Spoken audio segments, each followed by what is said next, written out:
Hey, what's going on, guys? Rob here from the Hybrid Network, and welcome back to the Universal Monsters video. And this week we are going over the history of Dracula. So, supernatural tales were told around Romania when Bram Stoker started one of the most classic pieces of literature, which was published in 1897. As we all know, Count Dracula is fictional, but that doesn't mean he isn't based on someone who existed. And that was Vlad Tepes, or Tepe, I'm not sure how you pronounce that, or is more commonly known Vlad the Impaler. However, one scholar does argue this, and her name is Professor Elizabeth Miller.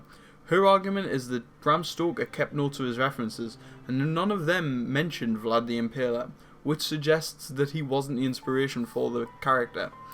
Fun fact, you can go out and tell all your friends this and seem really cool. Vlad killed roughly 100,000 people, impaling them on spikes and that, and leaving them to scare away the Ottomans. Go tell your friends, you'll seem really cool. On to films and books. So, the first motion picture to have the beloved Dracula was Dracula's Death, which didn't actually tell the story that Bram Stoker made. This is now a lost film as well, and it was made in 1921.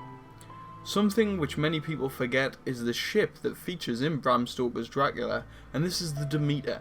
This is briefly featured, but then is fully expanded upon in Doug L'Amoureux's Dracula's Demeter. There was plans to make a film about this called The Last Voyage of the Demeter, which would star Viggo Mortensen and Ben Kingsley. However, this project has gone nowhere in 5 years, so I doubt we'll be seeing that. Little cheeky side note, I do have plans to use the Demeter in my screenplays, which I'm currently writing, so get hyped for those. This is a Universal monster, so I will go through the Universal films with Dracula.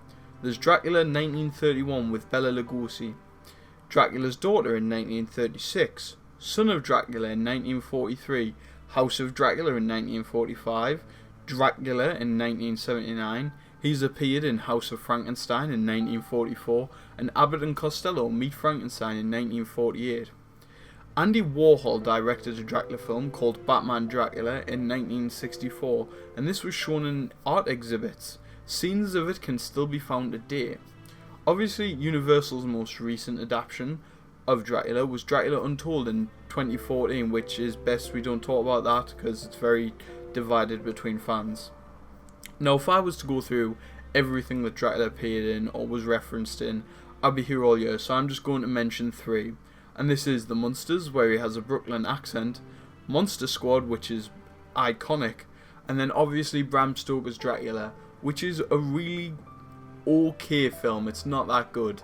Keanu Reeves really ruins that film, but it does have my favourite Dracula, which is Gary Oldman's Dracula.